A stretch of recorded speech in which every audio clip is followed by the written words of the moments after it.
Es un privilegio introducir a doctor Sergio Becerra, justamente para aquellos que quizás no lo conozcan. El doctor Sergio Becerra es director del Centro White, aquí en la universidad, y le estamos pidiendo justamente este tema, verdad progresiva, con el deseo de aprender un poquitito, cómo los pioneros comenzaron, ¿cierto?, a ir comprendiendo la verdad, cómo esa verdad fue en aumento, como menciona la Biblia, allí como el sol va creciendo en la luz, y entonces allí cómo las revelaciones también fueron afirmando esos conceptos que como iglesia estamos teniendo y seguimos teniendo, y cómo la iglesia fue creciendo también y afirmándonos a través de todos estos años. Así que gracias, doctor, y lo dejamos con usted.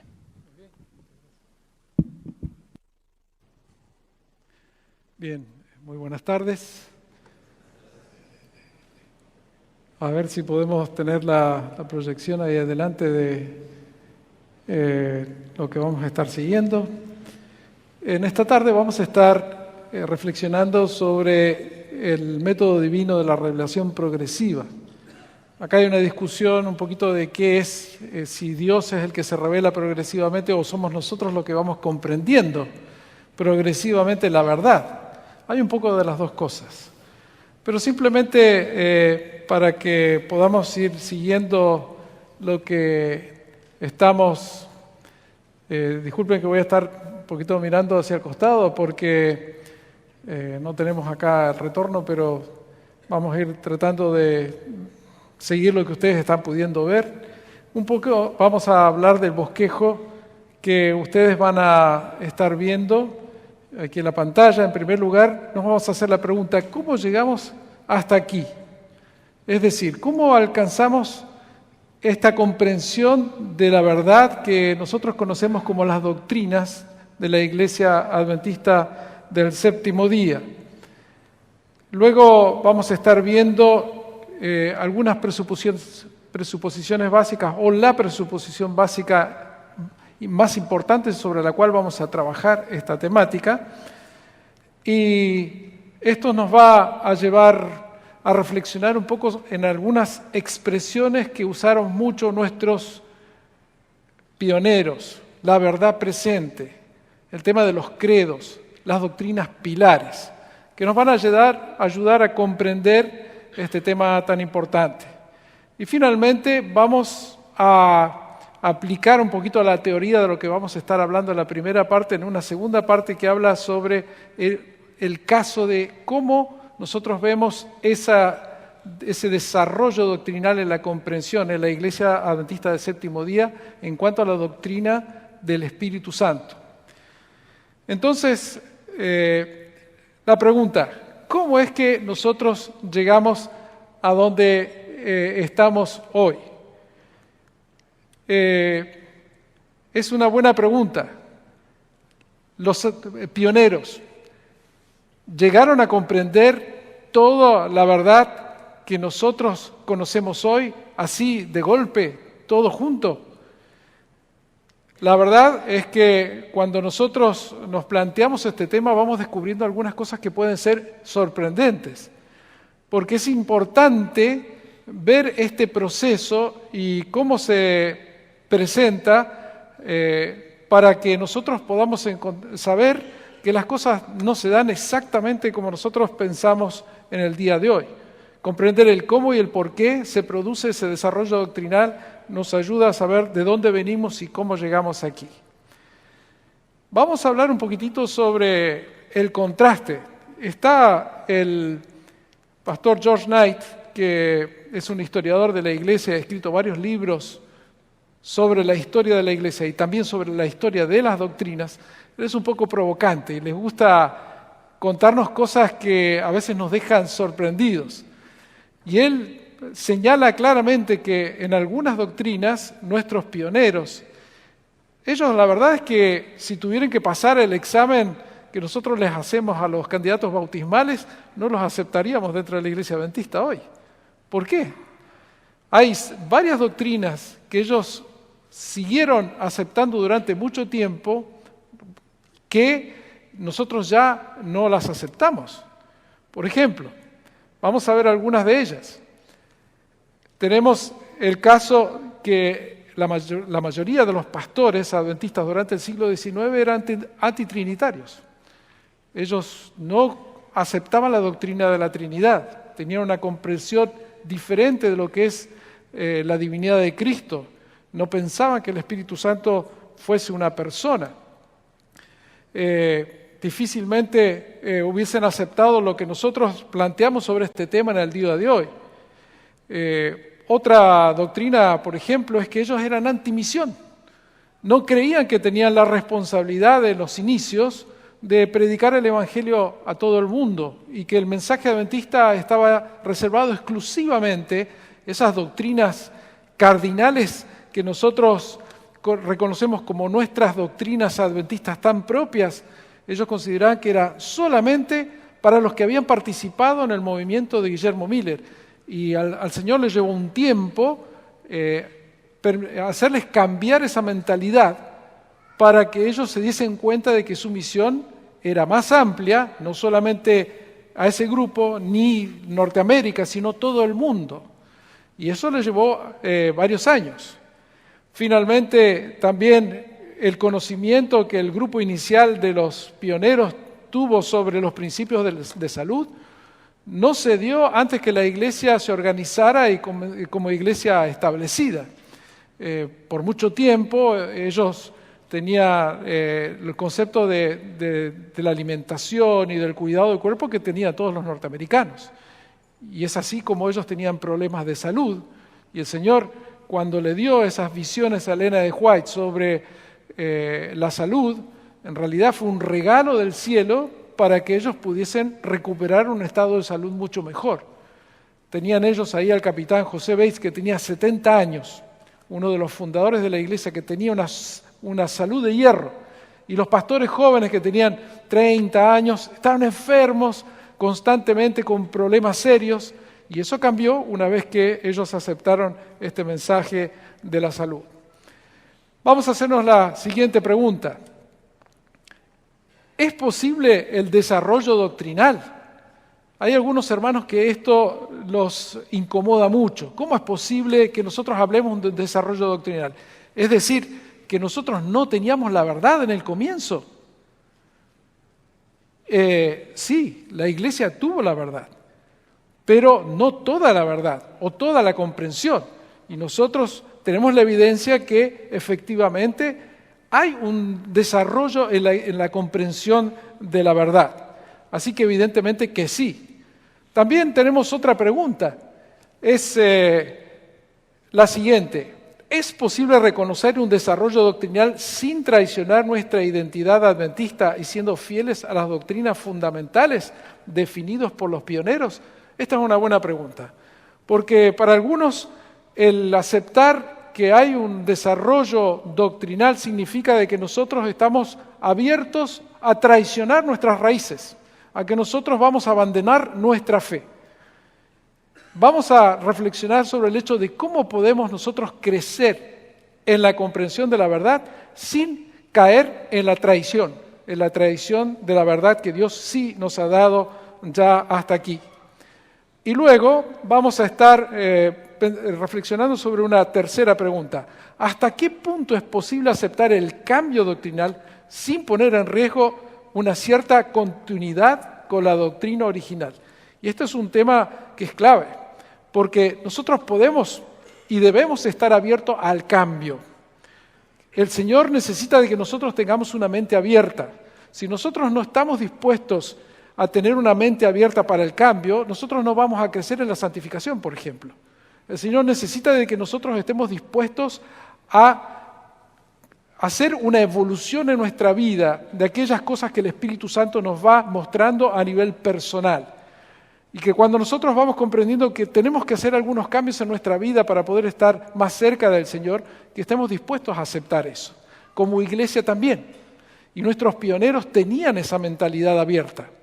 Pero eso no significa que tener una mente abierta significa estar dispuestos a tirar todo por la ventana.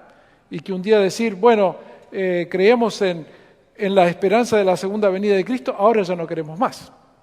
Ahora no vamos a creer más en la segunda venida de Cristo. Hay ciertas cosas que nosotros no podemos renunciar a ellas. Vamos a tratar de reflexionar un poco sobre este tema de cambio y continuidad. Bien, a ver si podemos pasar a la siguiente diapositiva. Por ahí estamos. Mencionaba esto simplemente porque a final del siglo XX, en la última década del siglo pasado, hubo mucha tensión dentro de la Iglesia Adventista sobre estos temas y los hermanos tuvieron diferentes posiciones respecto al tema de esta tarde, que nos llevó a los adventistas a tener algunas tensiones en algunos países donde la Iglesia Adventista tenía presencia. Hay un grupo que se hacía llamar los adventistas históricos. Ellos tomaron la posición que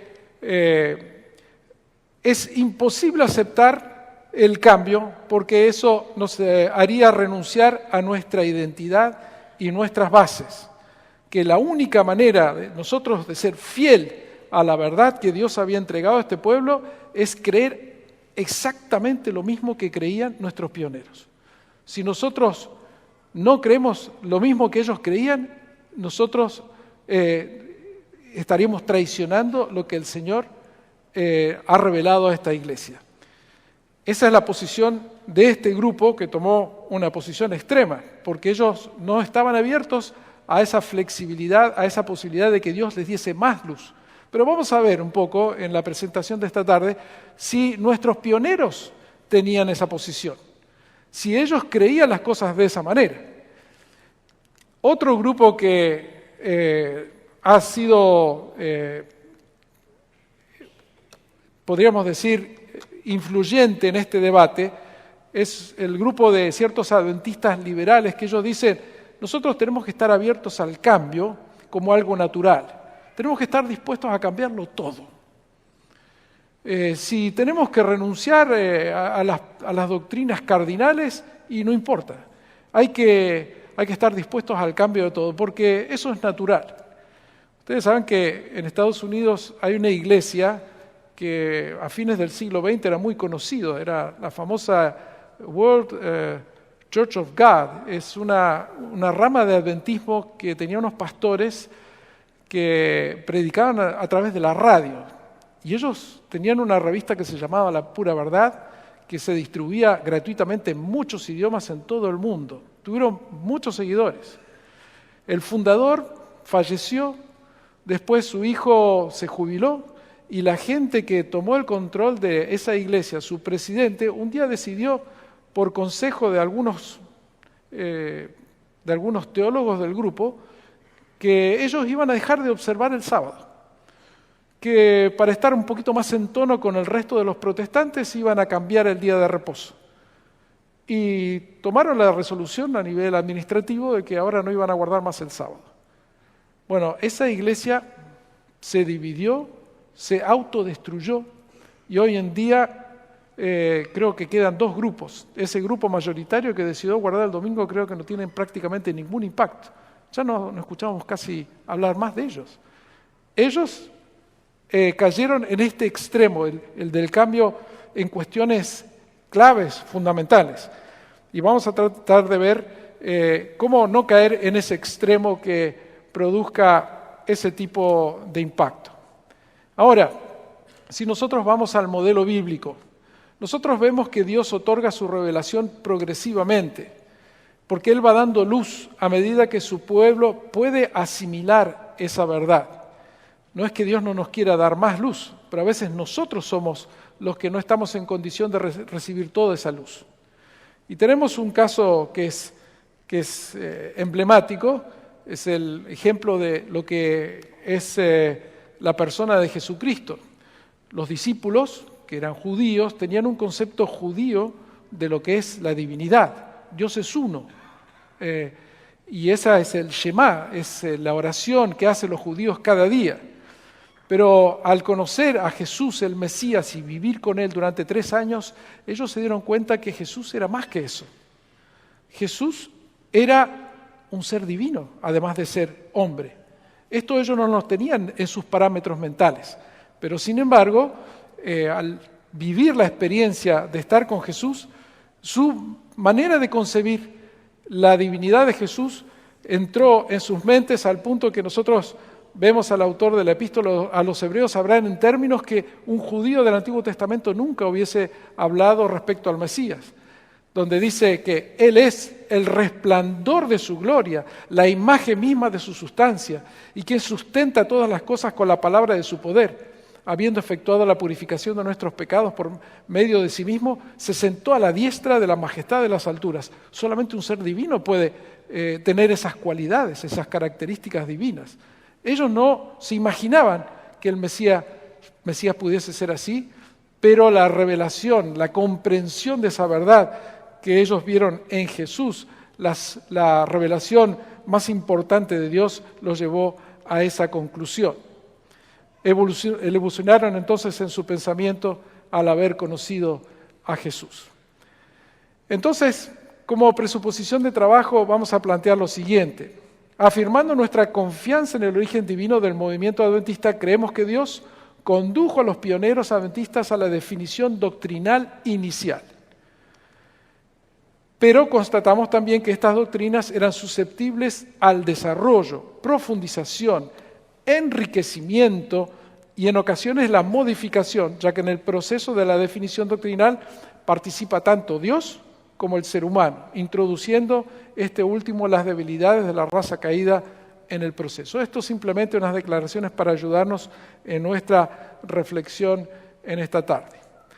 Para ayudarnos a comprender un poquito este concepto de la comprensión gradual de la verdad, vamos a hablar un poquito sobre una de las frases favoritas que usaban los pioneros, la verdad presente.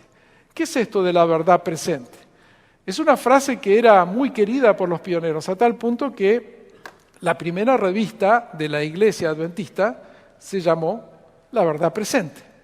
Y allí se presentaban esas doctrinas que el grupo de fundadores de la Iglesia Adventista fue descubriendo en esos primeros años y que ellos querían compartir con el resto de los adventistas mileritas, porque ellos estaban convencidos que Jesús no había venido al cielo porque faltaba restaurar la verdad. Algunas doctrinas olvidadas, muy importantes, para que el pueblo de Dios de los últimos días conociese, aceptase y pudiese estar listo para recibir al Señor. Vamos a ver un poquito qué entienden ellos por verdad presente. Esta expresión está basada en lo que dice 2 de Pedro 1:12, donde habla el apóstol diciendo, confirmados en la verdad presente. Y vamos a ver un poco qué es lo que ellos entienden por esta expresión. Para ellos es el sinónimo del conjunto de doctrinas que dan identidad y que aglutinan al movimiento adventista observador del sábado. Les señala su misión, les señala su identidad, lo que ellos tienen que proclamar. No es un concepto estático ni exclusivo, es decir, la verdad presente no es algo que es todo el tiempo igual, sino que puede ser un mensaje especial que le toca a un grupo estar proclamando en un tiempo y lugar, pero que es de suma importancia para esa iglesia. Nosotros tenemos, por ejemplo, lo que fue la verdad presente para el millerismo, los seguidores de Guillermo Miller que proclamaron la segunda venida de Cristo. Nosotros sabemos que para ellos la doctrina de la segunda venida de Cristo era la verdad presente que había que proclamar al mundo y que los cristianos de su época tenían que aceptar. Cristo estaba por venir, todas las otras doctrinas son importantes para los cristianos, pero quedan en segundo plano. Lo importante era aceptar la venida de Cristo, prepararse para ello y estar listo para el momento cuando Él iba a aparecer. Luego, cuando ellos, estudiando las profecías, se convencieron que ese cumplimiento se iba a dar en un día especial, ellos en los últimos meses proclamaron que esa venida iba a ser el 22 de octubre de 1844. Ese es el mensaje del movimiento del séptimo mes. Y para ellos esto era el mensaje más importante que el movimiento tenía que proclamar. Ahora, en el caso de los fundadores de la Iglesia Adventista del Séptimo Día, ¿cuál es esa verdad presente? Nosotros sabemos por lo que ellos mismos proclaman que es un conjunto de 5 doctrinas clave, que es el mensaje que los adventistas del séptimo día sienten que Dios los está llamando a proclamar. Son la doctrina de la segunda venida de Cristo, la doctrina del santuario, la ley y el sábado, el don profético y la inmortalidad del alma. Entonces, vamos a ver un poquitito lo que dice uno de los fundadores de la Iglesia Adventista, el pastor Jaime White, comentando a segundo de Pedro. Él dice respecto a la verdad presente, en los tiempos de Pedro había una verdad presente, o sea, una verdad aplicable a aquel momento. La Iglesia tiene siempre una verdad presente. La verdad presente para este momento es aquella que nos señala nuestro deber actual y la posición correcta para nosotros, los que estamos por presenciar el tiempo de angustia. Esto nos aclara bastante cómo ellos entienden esta expresión. Vamos a ver lo que dice nuestra hermana Elena de White sobre este mismo tema. Ella dice en el año 1888, ya habían pasado más de 40 años de la organización de la Iglesia. Los desafíos de este año son distintos a los que ellos tuvieron en el comienzo. Ella dice, la verdad presente que prueba a los de esta generación no era una prueba para los de las generaciones anteriores. ¿De qué estaba hablando ella cuando hablaba de esto? No estaba hablando de esas otras 5 doctrinas, estaba hablando sobre la justificación por la fe, porque ese era el tema de debate que la Iglesia necesitaba comprender y aceptar en ese momento. La Iglesia Adventista estaba pasando por un movimiento de reforma espiritual en cuanto a su comprensión de la doctrina de la salvación, y este es el tema que los pastores y que la Iglesia necesitaban comprender y aceptar en ese momento. Hay otra cita más sobre este tema. Ella dice, lo que Dios les encarga a sus siervos que hablen hoy, quizás no se consideraría la verdad presente de hace 20 años. Sin embargo, es el mensaje de Dios para esta hora. Nuevamente ella hablaba en el contexto del Congreso de Minneapolis, en el cual hubo un gran debate en torno a la doctrina de la justificación por la fe. Ahora, varios años después, en el año 1903, nuevamente Elena de White habla sobre el tema de la verdad presente. Habría en el futuro un mayor discernimiento, ya que la verdad es capaz de crecer en forma continua. Nuestro examen de la verdad es todavía algo inconcluso. Solamente hemos cosechado unos pocos rayos de luz. Fíjense ustedes, la Iglesia Adventista ya hacía en esta época más de medio siglo que había estado predicando.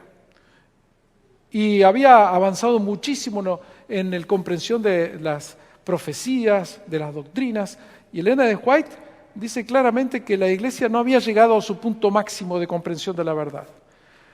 Todavía tenía mucho que avanzar en cuanto a comprensión y discernimiento. Había mucho que concluir todavía en esta comprensión.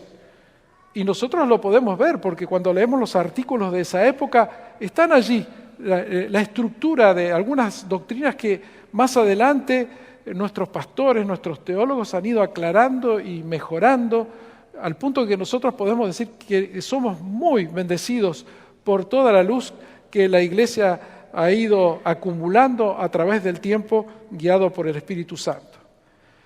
Ahora, nuestros fundadores, los pioneros, ellos también muestran su compromiso con la verdad, con una posición que ellos tomaron respecto a los credos. ¿Qué son los credos? Los credos son declaraciones de fe que se ha acostumbrado durante la historia de la Iglesia para definir la doctrina. En cierto momento de crisis la Iglesia se ha reunido, ha estudiado los temas y ellos han sacado una declaración doctrinal. La Iglesia antigua, por ejemplo, se reunió en Nicea y sacó el credo de Nicea. Los reformadores en el siglo XVI, los luteranos, los anglicanos, los calvinistas, ellos sacaron diversos credos para esas verdades que ellos habían descubierto en la palabra de Dios, las ponían por escrito. Pero es muy interesante ver que nuestros pioneros no les gustaba esa idea de tener una declaración de credo, porque ellos tenían miedo que al poner por escrito una declaración doctrinal se iba a estar cerrando a la posibilidad de crecer en más luz. Y entonces ellos tomaron, por ejemplo, la declaración de uno de los pastores, el pastor Lofboro en el año 61. Es un poquitito fuerte lo que él dice, pero nos aclara un poco por qué ellos eran tan cuidadosos con estos. Él dice, el primer paso hacia la apostasía es preparar un credo que nos diga en qué debemos creer. El segundo es convertir dicho credo en una prueba de fe. El tercero es juzgar a los miembros sobre la base de dicho credo. El cuarto es llamar herejes a quienes no aceptan el credo. Y el quinto, comenzar a perseguirlos. Un poquito fuerte, ¿no? No es que el pastor estaba a favor de la idea de que no tengamos ninguna cosa concreta, ninguna declaración de fe o ninguna posición. Ellos creían en que era necesario establecer la verdad, pero para evitar quedarse ellos rígidos en una posición que pudiese ser mejorada, ellos decían que el verdadero credo de la Iglesia Adventista es la Biblia, la palabra de Dios, de la cual emana y fluye la verdad. Fíjese cuál fue la declaración de fe que ellos hicieron cuando se organizaron como iglesia. En el año 61, el voto o el pacto denominacional que tomaron los hermanos que organizaron a la iglesia fue: nosotros los abajo firmantes nos unimos como iglesia bajo el nombre de Adventistas del Séptimo Día, pactando guardar los mandamientos de Dios y la fe de Jesús. No dijeron más nada, pero aquí con esta declaración lo dijeron todo. Porque el estar dispuestos a seguir todo lo que Dios requiera de esta iglesia y estar abiertos a aceptar cualquier fe o cualquier comprensión de la verdad que venga de Jesucristo es estar dispuestos a que el Espíritu Santo me lleve a toda verdad. Así que las definiciones históricas que la iglesia tuvo han sido pocas. En el siglo XIX hubo una en el año 72 y ninguna más en ese momento. La primera definición del siglo XX fue en el año 31 cuando salió el primer manual de iglesia. Después, en el año 1980 hubo otra y últimamente se han ido haciendo retoques en los congresos de la Asociación General. En el año 2005 hubo algunos cambios, en el año 2010 también y en el año 2015 también se hicieron algunos retoques a las doctrinas. La Iglesia, aunque ahora tiene una declaración de fe, no dice que esa es la fe definitiva. Simplemente dice, estas son nuestras creencias, pero estamos abiertos a que el Espíritu Santo nos guíe a más comprensión y más verdad. Y nosotros, en el momento de los congresos de la Iglesia, cuando la voz de Dios se manifiesta de una manera autoritativa, es solamente en ese momento que nosotros vamos a estar abiertos a hacer cambios en nuestras declaraciones de fe. Entonces, vamos a hablar un poquitito sobre el tema de los cambios versus asuntos que no son negociables. El principio general es que, a pesar de que nosotros tenemos que estar abiertos al cambio, como decían nuestros pioneros, ese discernimiento progresivo no es ilimitado o no es que todo puede ser cambiado y de cualquier manera. Hay elementos que no son negociables en el proceso de perseverar en la búsqueda de la verdad.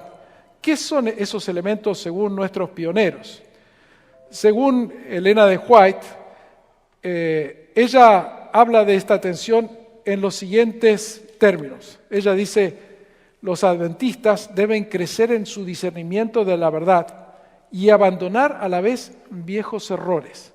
Ahora, esto es una interesante declaración porque, por un lado, ella nos dice que la iglesia tiene la verdad, ella tiene que crecer en la verdad, pero también admite la posibilidad que dentro de la iglesia haya comprensiones que puedan incluso ser llamadas errores y que nosotros tenemos que ir abandonando. Entonces, las verdades hay que crecer en ellas. Si hay errores, hay que ir depurándolos para dejarlos atrás, hay que abandonarlos. Tenemos aquí una declaración de ella en la cual dice, no hay excusa para que alguno tome la posición de que no hay más verdades para ser reveladas y que todas nuestras exposiciones de las Escrituras carecen de errores. Que ciertas doctrinas hayan sido sostenidas como verdades durante muchos años no es una prueba de que nuestras ideas son infalibles. El tiempo no convertirá el error en verdad y la verdad tiene la capacidad de ser imparcial. Ninguna doctrina verdadera perderá algo por una investigación cuidadosa. ¿En qué contexto está diciendo ella esto? Esto pasó justamente en el Congreso de 1888, cuando los pastores jóvenes Jones y Wagner trajeron la doctrina de la justificación por la fe, algunos pastores mayores dijeron, no, nosotros no tenemos que aceptar nada nuevo, no hay nada que cambiar. Hace 40 años que venimos predicando la verdad de esta manera, si nosotros hacemos algún cambio, vamos a estar traicionando nuestras raíces. Y ella les dice claramente que no hay que estar cerrado a la posibilidad de que el Espíritu Santo nos lleve a una mejor comprensión de la verdad, porque al cerrarnos nosotros, en realidad lo que estamos haciendo es que estamos impidiendo que el Espíritu siga obrando dentro de la iglesia de Dios. En segundo lugar, ella dice lo siguiente: los observadores del sábado poseen una verdad incontrovertible.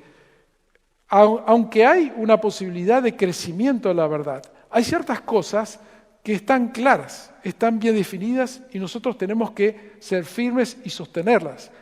¿Cuáles son esas verdades? Ella dice lo siguiente, dice, es un hecho que tenemos la verdad y que debemos aferrarnos con tenacidad a nuestras creencias inconmovibles. Sin embargo, no debemos contemplar como sospechosa cualquier luz que Dios nos envíe. Ella reconoce de que hay ciertas verdades que Dios le entregó a esta iglesia y esas verdades fueron confirmadas por el Espíritu Santo y nosotros no tenemos que ponerlas en duda. Se puede trabajar en una mejor exposición, una mejor comprensión de esas verdades, pero no es responsabilidad nuestra y no tenemos la autoridad para ponerlas en duda, porque el Espíritu ya las ha confirmado. Ella agrega también,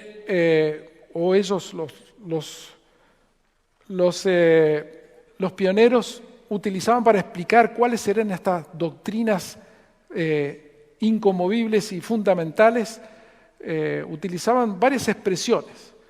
Por un lado estaba esta utilización del término verdad presente o la verdad pilar, también hablaban de columnas.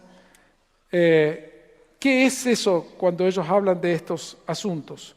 Los pilares o columnas de fe habían sido meticulosamente investigados en las Escrituras y confirmados por el Espíritu. Y ella dice, cuando el poder de Dios testifica acerca de la verdad, esta permanecerá para siempre como verdad. Dios nos ha dado la verdad para este tiempo como fundamento de nuestra fe. Él mismo ha enseñado qué es verdad. Y cuando ellos hablaban de esas verdades, columnas, pilares, que son el fundamento de nuestra fe, no hablaban de todas las doctrinas, hablaron en particular sobre esa lista reducida de doctrinas en las cuales la Iglesia Adventista ha basado su proclamación. La lista de doctrinas fundamentales o pilares. A ver si las tenemos por acá para mostrarlas nuevamente. Vamos a reforzar con esta cita. Ella dice en el año 1880, porque le preguntaban muchas veces a algunas personas, hermana White, ¿cuáles son esas doctrinas inconmovibles? Dice, no son muchas, dice. Ella simplemente mencionó el santuario, el mensaje de los 3 ángeles, los mandamientos de Dios el sábado, la inmortalidad condicional del hombre. Incluso podemos decir que hay un par más que ella podría haber agregado, como la segunda venida y el don profético. No están incluidas, pero son considerados tácitamente como parte de ellas. Nosotros como Iglesia Adventista no podemos, por ejemplo, un día decir, bueno, ya no creemos más en la segunda venida de Cristo. Porque si dejamos de creer en la segunda venida de Cristo, y vamos a tener que cerrar la iglesia y dedicarnos a otra cosa, porque ya perdemos nuestra razón de ser. Es lo que le ha sucedido a algunas iglesias que ahora se dedican a obra social, pero en cuanto a sus doctrinas, me acuerdo que una vez estaba mirando un programa de la televisión y le estaban entrevistando a un reformado europeo y le decía, ¿y usted en qué cree? ¿Cree en la resurrección? No, eso yo no creo. ¿Y cree en Dios? No creo en Dios. ¿Y en qué cree usted? Y bueno, la verdad es que ya no creo mucho, pero yo creo que hay que hacer el bien al prójimo, al ser humano, pero en cuanto a la fe acá de la Biblia, ya no le quedaba gran cosa. Entonces yo me dije, bueno, ¿y para qué se llama cristiano entonces? Mejor que se vaya a trabajar por una ONG secular, da lo mismo. Están haciendo exactamente lo mismo que hace tantos otros. Pero la esencia, la identidad cristiana, la han perdido. Y es eso en lo cual nosotros tenemos que ser cuidadosos. Son vitales, proveen identidad y definen la misión de la Iglesia. Esa es la característica de estas doctrinas pilares. Algunas características de estas doctrinas. No son el todo de la teología adventista, pero son el mínimo aglutinador. Sin ellas nosotros dejamos de ser adventistas. Si dejamos la segunda venida, dejamos el sábado y tenemos que cambiarnos el nombre, porque está dentro de nuestro nombre, dentro de nuestra identidad. Por otra parte, no excluyen la profundización y la ampliación de la verdad respecto a estas doctrinas. Yo miro a veces algunas explicaciones de estas doctrinas, por ejemplo, del tema del sábado, que fue una doctrina muy investigada por nuestros pioneros, pero nuestros teólogos del siglo XX estudiaron y profundizaron mucho más esta doctrina, al punto que nuestra teología del sábado que tenemos hoy es mucho más rica que la manera como fue presentado por nuestros pioneros en el siglo XIX. Por otra parte, nosotros tenemos otras doctrinas que compartimos con otros cristianos. Muchas de estas doctrinas han sido recibidas por nuestra iglesia porque nuestros pioneros, ellos creían en la inspiración de la palabra de Dios, creían en la salvación por fe, creían en la divinidad, y les parecía que estas doctrinas están tan claras que no hacía falta entrar a definirlas porque ya todos lo tenían claro. Sin embargo, cada uno venía de una iglesia diferente y al venir de una tradición distinta a veces traía la comprensión de esa verdad desde esa comunidad de fe. Y ustedes van a notar que el hecho que algunas de estas doctrinas las hayamos importado desde otras iglesias ha traído algunos problemas. Y es aquí que vamos a ir notando algunas dificultades. Algunas de estas doctrinas que nosotros trajimos desde otras tradiciones, porque los adventistas originarios venían de otras iglesias, necesitan ser reformuladas desde una perspectiva adventista. Tiempo atrás me tocó a mí dar una materia para el posgrado, para los pastores, y estuve dando la clase de Cristología. Y fui a buscar libros adventistas sobre Cristología y encontré que no habían casi. La mayoría de los libros de Cristología que teníamos en la biblioteca eran de pastores y de teólogos de otras iglesias.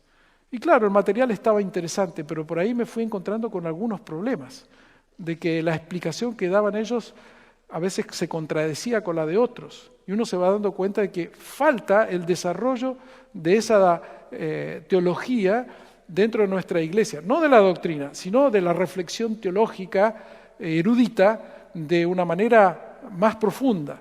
Esto se ha ido haciendo. Tenemos teólogos que están trabajando en la publicación, en la investigación de estos temas, pero nos muestra simplemente que algunas doctrinas simplemente la iglesia no las tocó porque parecía que no era necesario, pero por allí con el tiempo ellos vieron que algunas cosas tenían que ser reformuladas mejor. Otras incluso requerían renunciar a comprensiones equivocadas. Por ejemplo, la doctrina de salvación. Nuestros pioneros tenían una buena comprensión, pero tenía algunos problemas, y es por eso que la iglesia, 40 años después de su fundación, entró en una crisis. Porque ellos estaban convencidos, por ejemplo, que el cristiano era salvo por fe, y todos nuestros pecados que nosotros traemos hasta la cruz de Cristo son borrados por la sangre de Jesús. Pero después de la cruz, ellos decían, la salvación es por obras. Hermano, de ahí en más, es nuestro esfuerzo el que nos va a mostrar de que nosotros estamos con el Señor. Y muchos adventistas luchaban por esto de que hay que obedecer la ley, hay que obedecer la ley. La iglesia comprendió a través de esa crisis del 1888 que el caminar con Cristo después de la cruz es un caminar que también es por fe, que también depende de la gracia, que requiere que nosotros ejerzamos nuestra voluntad, pero no en mis méritos, sino siempre en los méritos del Señor Jesús. Y está la misma cristología, el tema de la doctrina del Espíritu, incluso el tema de la inspiración de las Escrituras. Son temas que no vamos a tocar hoy porque van a ser tocados en otras tardes, en otros sábados, donde vamos a estar estudiando estos temas. Y finalmente, luego de haber presentado estos conceptos básicos, vamos a ver un caso, a manera de ejemplo. El caso de la doctrina del Espíritu Santo. ¿Cómo ha sido su evolución dentro de la iglesia adventista? ¿Cómo se ha producido esa mejora en la comprensión de esta doctrina, de esta verdad bíblica? Nosotros, como adventistas hoy, creemos en el concepto de la Trinidad porque creemos que tiene fundamento bíblico. Pero, a pesar de que eso está claramente establecido, tenemos evidencia histórica que ha habido una evolución desde los comienzos. Por ejemplo, simplemente para que tengamos una idea de esta evolución, hay diferentes periodos por los cuales ha pasado la Iglesia respecto a esta doctrina. Desde el año 1846, cuando comenzaron a publicarse las primeras publicaciones adventistas, hasta el año 1888, la mayoría de nuestros pastores tenían ideas antitrinitarias. Es decir, que ellos no creían que la deidad está formada por tres personas iguales con las mismas características y con los mismos atributos. Luego, desde el año 88 hasta el año 1898, se ve que hay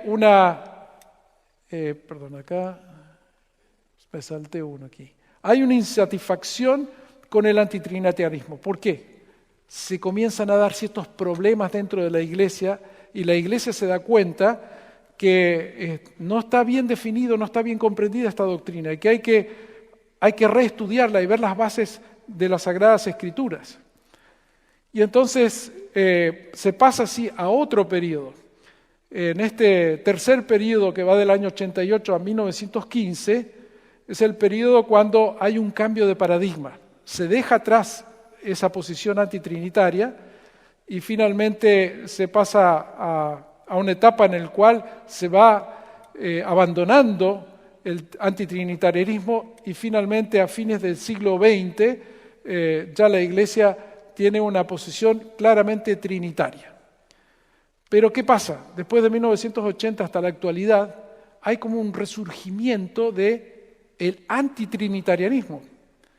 ¿De dónde aparece esto? ¿Por qué estamos dando marcha atrás en algo en lo cual la Iglesia fue teniendo una mayor comprensión, fue teniendo más claridad? ¿Saben ustedes por qué? Por Internet.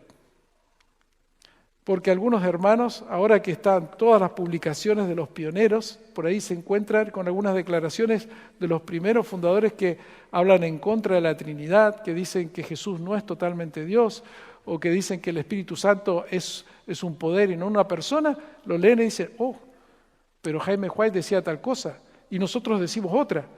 Para ser buenos adventistas tenemos que decir exactamente lo que decían los fundadores, con la idea de que no hay tal cosa como un desarrollo doctrinal, sino que simplemente hay que permanecer rígido con las creencias de nuestros pioneros. Así que, simplemente para que ustedes sepan, ¿cómo es posible que nuestros fundadores hayan tenido algunas doctrinas que hoy consideramos equivocadas? Hay una razón detrás de esto. Ese antitrinitarianismo de los pioneros, tenemos dos de ellos, aquí ustedes ven las fotos, se debe a que en el siglo XIX, en Estados Unidos, hay un movimiento que se llama restauracionista. La idea que hay que restablecer la verdad. Nosotros como iglesia somos una iglesia restauracionista, porque creemos que la verdad que nosotros tenemos que sostener es la verdad que es enseñada en las Escrituras y que fue sostenida por la iglesia primitiva. Pero después de la época de los apóstoles hubo un decaimiento de la verdad y se cayó la apostasía. Y la verdad ha sido restaurada. Y entonces nosotros tenemos que restablecer esa verdad. ¿Estamos de acuerdo con ese concepto? Solamente que este movimiento restauracionista, como que se le pasó la mano con algunas doctrinas. Y ellos llegaron a decir, esa doctrina de la Trinidad es una doctrina católica, no es bíblica. Y nosotros tenemos que abandonarla. Y esta es la posición que tenía una iglesia norteamericana que se llama la Conexión Cristiana. Era restauracionista y antitrinitaria. ¿Y saben ustedes qué? Jaime White y José Bates, los dos eran conexionistas antes de ser adventistas. Así que eso explica un poquitito de dónde venían esas ideas que ellos originalmente tenían. Y ellos son fundadores de nuestra iglesia. Fíjense en algunas declaraciones que ellos presentaban en esta época. Jaime White, en el año 46, dice: ese viejo credo trinitario no bíblico. Estaba convencido de que esa enseñanza de la Trinidad no se encontraba en la Biblia. En el año 77 él hablaba de la Trinidad, que es como una doctrina inexplicable, una enseñanza poco útil. Otro pastor del año 78, Cartwright, decía: el Espíritu Santo no es una persona, tampoco un individuo, sino una influencia o poder procedente de la deidad. Uriah Smith, que fue secretario de la Asociación General en el año 1890, decía: la Biblia utiliza expresiones que no armonizan con la idea de que el Espíritu es una persona como el Padre y el Hijo. Más bien se lo muestra como una fuerza divina que procede de ambos. Consideraban ellos que el Hijo y el Padre tenían un espíritu que es parte de su poder, que se manifestaba, y ellos lo llamaban Espíritu Santo, pero que en realidad no era una persona ni nada, sino que es algo que procedía simplemente de ellos. Ahora, estas posiciones nosotros no las sostenemos hoy, y no es que no pasa nada cuando nosotros tenemos conceptos errados, provocan consecuencias. Y hay dos serios problemas que se le producen a la Iglesia Adventista. En el siglo XIX en Estados Unidos hay un movimiento que es conocido como el movimiento de la santidad, que es el antecesor del pentecostalismo. Hay una fuente corriente de este movimiento que pasó por muchas iglesias de Norteamérica. Y estas iglesias que estaban fascinadas por la obra del Espíritu, pero comprendido de una manera ligeramente distorsionada la Biblia, también llegó y entró a la Iglesia Adventista y tuvo su manifestación en un movimiento que se llama la carne santa, en la cual hay ideas perfeccionistas, hay ideas de impecabilidad y de que todos tenían que pasar por una experiencia como la del huerto, en que nosotros teníamos que ser totalmente santos y santificados antes de la venida de Cristo, y había también manifestaciones de hablar en lenguas y otras cosas por el estilo, y la Iglesia entró en crisis en una región de Estados Unidos por causa de esta doctrina. ¿Qué facilitó que esto ocurriese? Una mala definición de la doctrina del Espíritu. Otra consecuencia de no tener una buena definición, una buena comprensión de la doctrina del Espíritu, es una atracción por el panteísmo. El panteísmo es esa creencia que Dios está presente en todas las cosas. Ustedes saben que muchas de las religiones orientales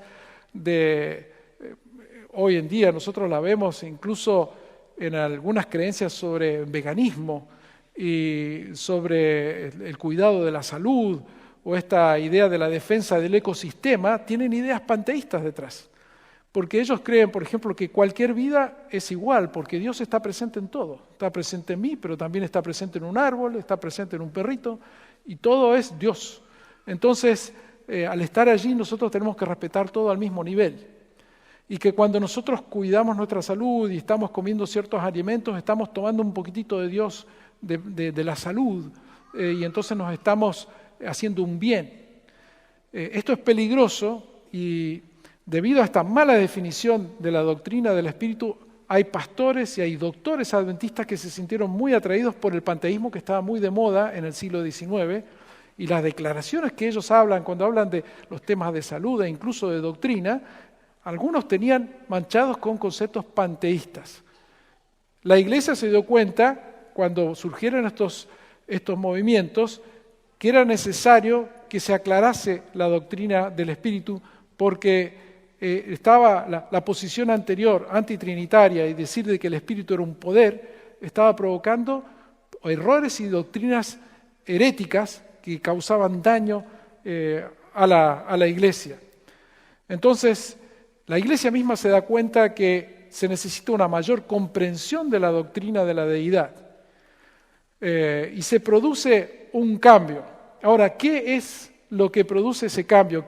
¿Cuál es lo que estimula ese cambio? En realidad es una persona, es Elena de White. Elena de White es la que estimula ese progreso.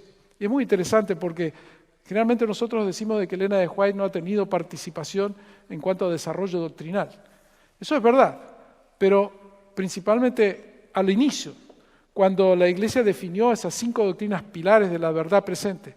pero más adelante en el futuro, es gracias a la influencia del espíritu de profecía que la Iglesia se reencaminó en algunas doctrinas donde no estaban las cosas bien definidas. Y este es un caso. En el caso de Elena de White, nosotros vemos que, para comenzar, ella hace ciertas declaraciones sobre la Trinidad, sobre la deidad. Pero es interesante porque ella no hace una teología.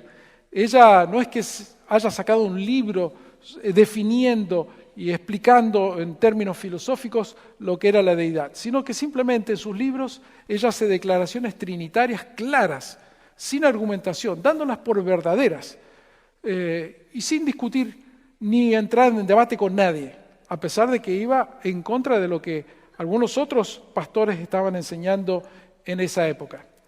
Lleva entonces, cuando salen esas doctrinas, esas declaraciones de Elena de White en sus libros, hace que varios pastores se detengan y se digan, un momentito, si la mensajera del Señor está diciendo las cosas así, nosotros tenemos que abrir los ojos y quizás reflexionar sobre lo que estamos creyendo.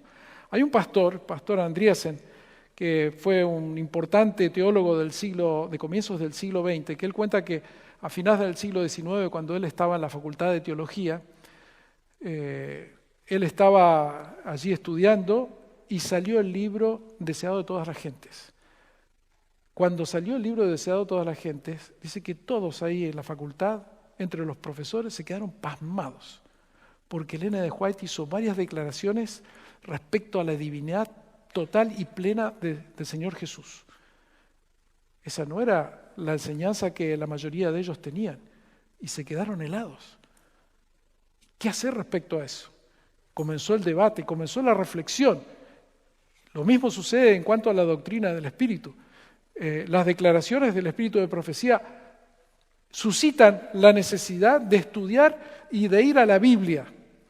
Ahora, esto es lo que me gusta, porque a veces nosotros somos un poquito cómodos. Nos gusta ir al Espíritu de profecía porque el Espíritu de profecía nos hace todo el trabajito, nos deja todo listo, acá está. Esto es lo que hay que creer.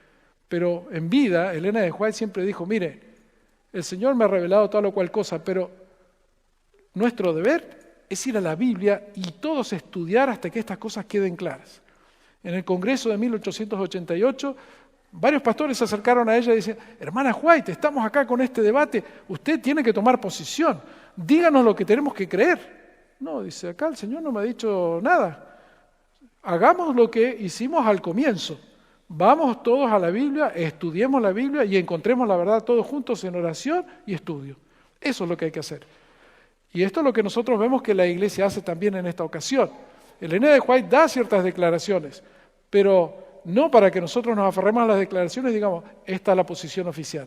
No, es el estímulo para que nosotros vayamos a la Biblia y nos dediquemos a estudiar y a sacar el producto de ese estudio a través de publicaciones y de materiales que sean de utilidad.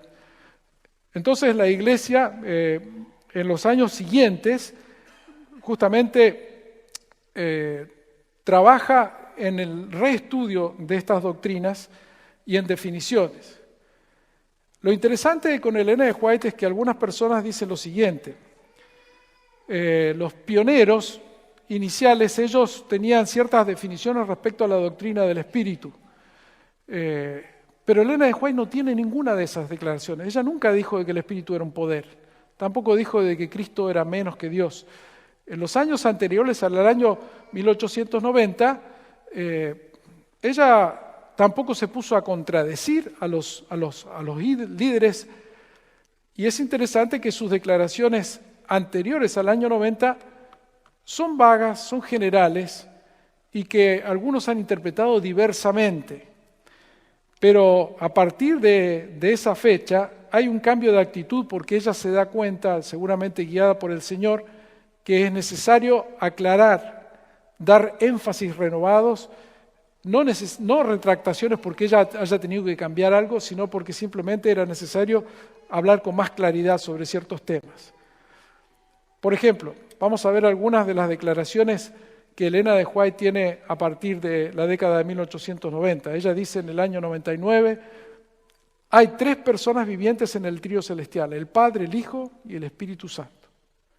En el año 1901, los eternos dignatarios celestiales, Dios, Cristo y el Espíritu Santo.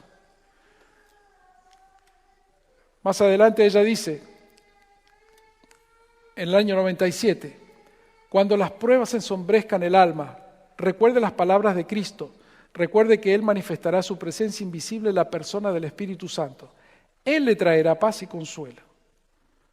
En el año 97, el príncipe del poder del mal puede ser mantenido en jaque únicamente por el poder de Dios en la tercera persona de la divinidad, el Espíritu Santo. En el año 98, el poder del mal se había estado fortaleciendo durante siglos y la sumisión de los hombres a este cautiverio satánico era asombrosa. El pecado podía ser resistido y vencido únicamente por la poderosa intervención de la tercera persona de la divinidad, que iba a venir no con energía modificada, sino en la plenitud del poder divino. Un par de declaraciones más. A ver si cambiamos acá. A ver, esta acá. El Espíritu Santo tiene una personalidad. Esta cita me gusta mucho porque ella entra a aclarar y dice explícitamente, el Espíritu Santo tiene una personalidad. De lo contrario, no podría dar testimonio a nuestros espíritus y con nuestros espíritus de que somos hijos de Dios. Debe ser una persona divina. Además, porque en caso contrario no podría escudriñar los secretos que están ocultos en la mente de Dios. Es muy interesante esto, porque ella está diciendo que es necesario que el Espíritu sea una persona para que Él pueda hablar a nuestra mente, a nuestra personalidad. Estamos tratando no con un poder, sino con una persona. Y Él tiene que ser persona también para que Él pueda participar de la Trinidad y conocer la mente de Dios. Entonces, ella descarta con esta declaración completamente esa idea de que el Espíritu pueda ser solamente un poder. En el año 1905 dice el Consolador que Cristo prometió enviar después de ascender al cielo, es el Espíritu en toda la plenitud de la divinidad. Hay 3 personas vivientes en el trío celestial. Y finalmente, el año 1908, el Espíritu Santo es el representante de Cristo, pero despojado de la personalidad humana independiente de ella. Por el Espíritu del Salvador sería accesible a todos. En este sentido, estaría más cerca de ellos que si no hubiese ascendido a lo alto. Estas declaraciones son muy claras, son nítidas, pero para algunos eso no es suficiente. Hay algunas personas que perseveran en sus ideas que siguen con sospechas. Tenemos algunos hermanos antitrinitarios contemporáneos que cuando ven estas cosas dicen, no es posible que ella haya dicho esas cosas, porque, por lo que hemos dicho ya, porque no concibe la idea de un desarrollo doctrinal. Entonces, algunos de ellos incluso han adelantado la idea de que estas citas sobre la Trinidad que están en los escritos de Elena de White no las escribió ella. Eso tiene que haberlo interpolado la secretaria o el hijo o alguna otra persona. Ustedes saben, las teorías de complot que siempre nos inventamos nosotros cuando no nos cierran algunas ideas y queremos imaginarnos que hay una mano negra que está haciendo cosas en cierta dirección. No es nuestro tema en esta ocasión, pero es interesante el pastor Merlin Burt, que es el director del Patrimonio White en su sede en la Universidad de Andrews, que él hizo toda una investigación de estas citas para ver cómo fue que estas citas fueron ingresadas a los escritos de Elena de White. Y él claramente pudo demostrar que él leyó de puño y letra de Elena de White varias de estas citas, que él había escrito en papel, con su pluma, con su letra, que después fueron tomadas y fueron puestas en los libros cuando esos libros fueron preparados. Así que hay evidencia clara de que esa teoría de la interpolación no es verdadera. Vamos a ir cerrando entonces nuestro tema, algunas conclusiones. Es importante estudiar la historia de las doctrinas. ¿Por qué? Porque nos ayuda a saber cómo ha sido este proceso, cómo ha sido el caminar, cómo ha sido que Dios ha guiado a la Iglesia a una mejor comprensión, a mayor verdad. Es importante que nosotros tengamos un fundamento bíblico, pero esto acompañado con el estudio de cómo se ha producido esa comprensión. ¿Por qué? Porque nos permite descubrir cómo se ha producido esa comprensión progresiva de la verdad y finalmente revela la importancia de la continuidad en la verdad que está establecida. Cuando nosotros ignoramos esas cosas, nosotros a veces nos podemos sorprender o llevar algunos chascos y preocupaciones. Si hay algo que yo he aprendido como profesor de historia de la Iglesia, es que generalmente las doctrinas que aparentemente son nuevas, que aparentemente son herejías contemporáneas, nunca lo son. En ocasiones hay algunos alumnos de teología que vienen y se me acercan y dicen, pastor, cuando estoy saliendo con la MES me encontré con hermanos que enseñan esta doctrina y que enseñan esta otra cosa. Es una doctrina nueva, ¿cómo hacemos para enfrentarlos? Yo digo, no te preocupes, esa doctrina en realidad no es nueva, es vieja, es de mucho tiempo, están reciclándola simplemente. La mayor parte del tiempo es así. Estos temas que están de nuevo saltando a colación sobre la Trinidad, sobre la divinidad de Cristo, sobre lo del Espíritu y otros temas análogos, son temas que ya la Iglesia los enfrentó, ya la Iglesia tomó posición, la Iglesia ha crecido en esto. No vamos a ir marcha atrás porque hemos visto la mano del Espíritu Santo guiando a la Iglesia a más verdad. Así que nosotros tenemos que ir a la Biblia, afirmar nuestra fe en las Sagradas Escrituras, pero también en la conducción de Dios que ha estado guiando a la Iglesia Adventista. Que Dios nos bendiga y nos ayude en este proceso de fortificar nuestra fe y en la verdad que el Señor ha entregado a la Iglesia Adventista. Gracias, doctor Sergio. Yo sé que dijimos que íbamos a hacer un espacio para preguntas. Yo quisiera pedirte, ¿el sábado que viene tú puedes estar acá? Sí. Genial. Si alguien se puede quedar, porque justo el comedor se está abriendo, pero si alguien se puede quedar, hacemos el espacio. Tenemos aquí papeles para entregar. ¿Ya fueron entregados los papeles? Podemos entregar algunos papeles. Quizás si no tenemos tiempo, se lo dejamos al doctor Becerra. Doctor, ¿tenemos alguna página de repente que podamos nosotros conectarnos con usted? ¿Alguna página, alguna dirección por web? Cómo no, está la dirección del Centro White, que es director.ciw, Centro de Investigación White. Entonces, repetimos de vuelta, si alguno de ustedes tiene alguna preguntita, lo escriben allí. Nosotros el sábado que viene tendríamos allí unos minutitos, doctor, antes de comenzar el siguiente tema, podríamos contestar algunas preguntas también que quedaron pendientes. Volvemos a repetir la página. Director.ciw@uap.edu.ar. Y entonces, allí tenemos algo ya interesante, porque podemos interactuar un poquitito. En la semana nos quedan algunas preguntitas, lo planteamos. Y entonces me quedo con una primera pregunta que te la quiero preguntar. Es decir, tenemos nosotros, ¿cierto?, allí en el Centro White, un lugar donde tengamos todas las preguntas que se fueron haciendo durante todos estos años y las respuestas que se dieron a esas preguntas, es decir, cómo la Iglesia a lo largo de los distintos años que fuimos progresando, fueron haciendo preguntas, ¿cierto?, a los fideicomisarios allí del Centro White, a distintos directores, y entonces eso está todo registrado. ¿Podemos saber dónde es, cómo estar al alcance de ese material?